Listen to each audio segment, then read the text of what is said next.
CM Yogi Adityanath ने लखनऊ में आयोजित हिंदुस्तान दिव्य महाकुंभ 2025 कार्यक्रम में सम्मिलित होकर संबोधित किया। आप सभी का दुनिया के सबसे बड़े जनसमूह महाकुंभ मेला 2025 में हार्दिक स्वागत है। इस भव्य आध्यात्मिक संगम में शामिल हो, जीवंत संस्कृति, भक्ति और एकता का अनुभव करें। एक केंद्र स्थली रही है और फिर वहां से जो कुछ भी निष्कर्ष निकलता था उस समय के समाज के लिए वह एक मार्गदर्शन होता था, वही गाइडलाइन होती थी। उससे प्रेरणा प्राप्त करता था समाज, इसके लिए वहां एकत्र होता था। ऋषि मुनि अपने आध्यात्मिक ज्ञान की परंपरा से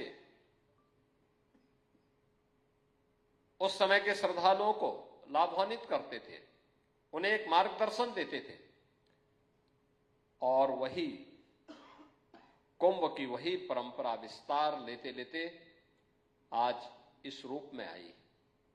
बहनों और भाइयों, मुझे बोलने में कोई संकोच नहीं इस बारे में कि 2019 का कुंभ भी आपने देखा है प्रयागराज का, और मुझे लगता है जो प्रयागराज गया होगा उससे पहले के किसी कुंभ में वो गए होंगे तो उनको लगा होगा कि कुछ लीक से हट करके कार्य हुआ है। हम लकीर के फकीर नहीं बने रहे। केंद्र और राज्य सरकार ने मिलकर के, शासन और प्रशासन ने मिलकर के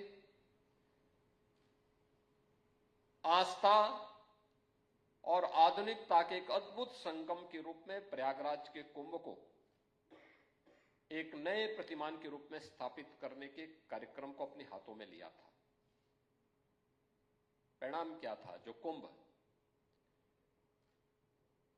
गंदगी का, भगदड़ का, अव्यवस्था का, असुरक्षा का एक प्रतीक बन गया था,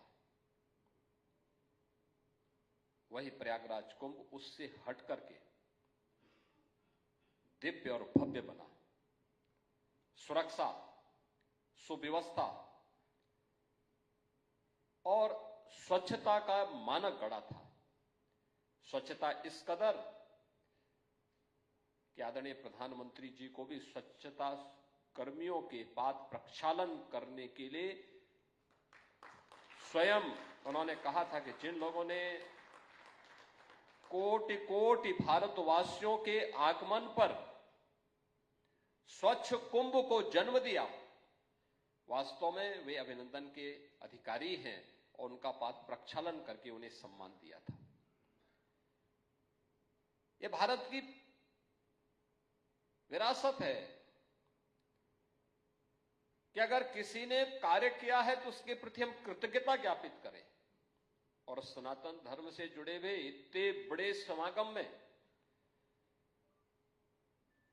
जहां पर कोई जाति भेद के सारे बंधन समाप्त हो जाते हैं, पंथ और संप्रदाय की दीवारें ध्वस्त हो जाती हैं, छूआछूत और अस्पृश्यता के सारे भाव समाप्त हो जाते हैं, गरीब अमीर के भाव समाप्त हो जाते हैं, उतने बड़े समागम में जहां पे 24 करोड़ श्रद्धालुओं ने पूरे कुंभ के दौरान आकर के मां गंगा, यमुना और सरस्वती की त्रिवेणी के संगम पर स्नान किया हो, डुबकी लगाया हो, कई कई दिनों तक कल्पवास किया हो, साधना किया हो और कहीं गंदगी नजर न आए, तो वास्तव में प्रधानमंत्री जी भी उससे अद्भुत थे। उन्होंने इस कार्यक्रम के साथ जुड़े हुए लोगों को पाद प्रक्षालन के माध्यम से सम्मान दिया था। यह स्वच्छ कुंभ हो, सुरक्षित कुंभ हो, सुव्यवस्थित कुंभ हो, यह पहली बार प्रयागराज में देखने को मिला। अब आप मुझे बताइए,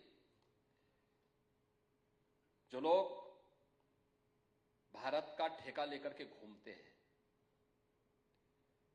ये मान करके चलते हैं कि अगर हम नहीं चाहते तो भारत की खोज नहीं होती, डिस्कवरी ऑफ इंडिया को मानते हैं कि यही भारत का सबसे प्राचीन ग्रंथ है, उन लोगों के लिए क्या बोलना है?